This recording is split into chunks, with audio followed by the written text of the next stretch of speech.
최근에 유튜브 초창기부터 소통했던 여프리님을 만났다. 나이가 동갑이기도 하고 유튜브나 재테크에 관심이 많아서 같이 식사를 하고 여러가지 얘기를 나누었다. 나랑 동갑인 친구들은 어떤 생각을 가지고 있고 현재 상황은 어떤지 궁금했는데 아주 좋은 시간이었다. 그런데 역시 구독자 300명이 넘는 데는 이유가 있었다. 카메라로 촬영을 한다. 맛있는 식사를 하고 카페로 이동했다. 밥을 여프리가 사줘서 커피는 내가 사려고 했는데 다 사줬다. 좋은 친구다. 다음에 서울에서 만나면 내가 사주기로 했다. 그것도 괜찮네.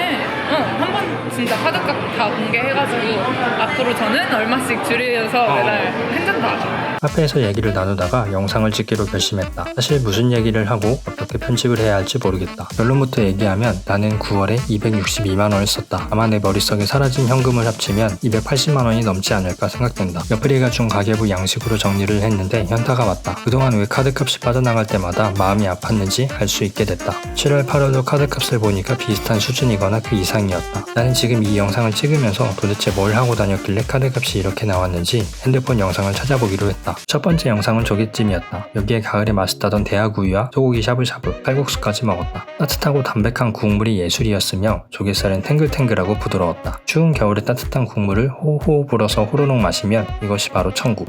두 번째 영상은 드라이브 영상이다. 아마 등산을 가는 날이었던 것 같다. 등산 후에는 백숙을 먹어야 한다. 나는 백숙을 먹기 위해 등산을 한다. 하지만 백숙만 먹기엔 아쉽다. 파전과 도토리묵 무침도 같이 먹어줘야 된다. 등산 후 약초가 가득한 국물에 백숙 닭다리를 푹 담근 상태에서 소금을 찍어서 한 입 먹은 뒤 파김치를 먹어줘야 한다. 이것이 바로 천국. 세 번째 영상은 운전을 하고 있다. 왼손으로 핸드폰을 잡고 찍었다. 왜 찍었는지 모르겠다. 네 번째 영상은 요리를 하는 영상이다. 요리 유튜브를 하겠다고 여러가지 요리를 했지만 아직 영상을 하나도 올리지 못했다. 과연 이번 달 안에는 올릴 수 있을까? 식비를 좀 더 자세히 살펴봤다. 가계부를 처음 쓰다 보니 외식과 기타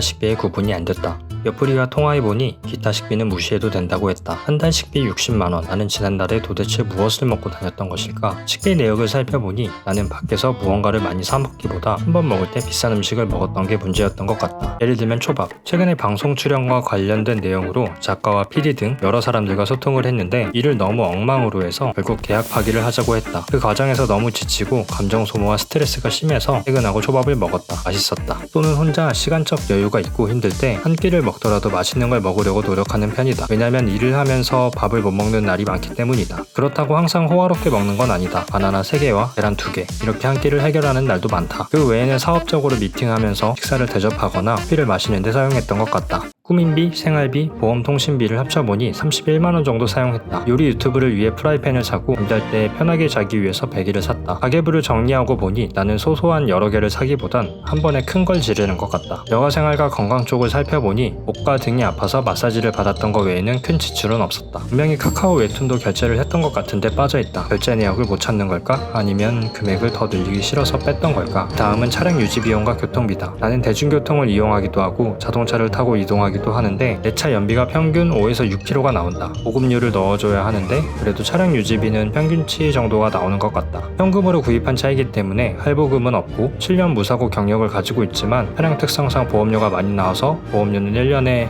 150만원 정도가 나가는 것 같다. 그 외 휠 얼라이먼트를 보면서 16만 5천원이 나갔다. 여기에 대한 에피소드가 있다. 정비사가 볼트를 못 풀으면 못 푸른다고 얘기를 해야 하는데 힘으로 풀다가 볼트를 부러뜨렸다. 매형이 자동차 쪽에 일을 하고 계시고 같이 가주셔서 다행히 볼트는 뺐는데 지금 생각해봐도 내 돈 주고 의뢰를 맡긴 건데 정비사가 실수를 한 걸 왜 매형과 내가 고생을 했는지 이해할 수가 없다. 마지막으로 경조사 비용이다. 9월에는 추석이 있다 보니 많은 금액을 지출했다. 부모님 용돈과 영양제 값으로 48만 5천원이 나갔고 그 외에 사업과 관련된 지출이 45만원 정도 나갔다. 한 명씩 선물을 보낼 때 금액은 크지 않았지만 모아놓고 보니 꽤 많은 금액을 지출했던 것 같다. 보통 과거에는 매월 꼼꼼하게 지출을 체크했지만 일과 삶이 바빠지면서 어느 순간 지출에 신경을 안 쓰게 됐고 그 결과 매월 소비 금액이 커졌다. 10월부터는 조금 달라질 생각이다. 일단 급격하게 지출을 줄일 수는 없기 때문에 10월은 160만원 정도로 줄여볼 생각이다.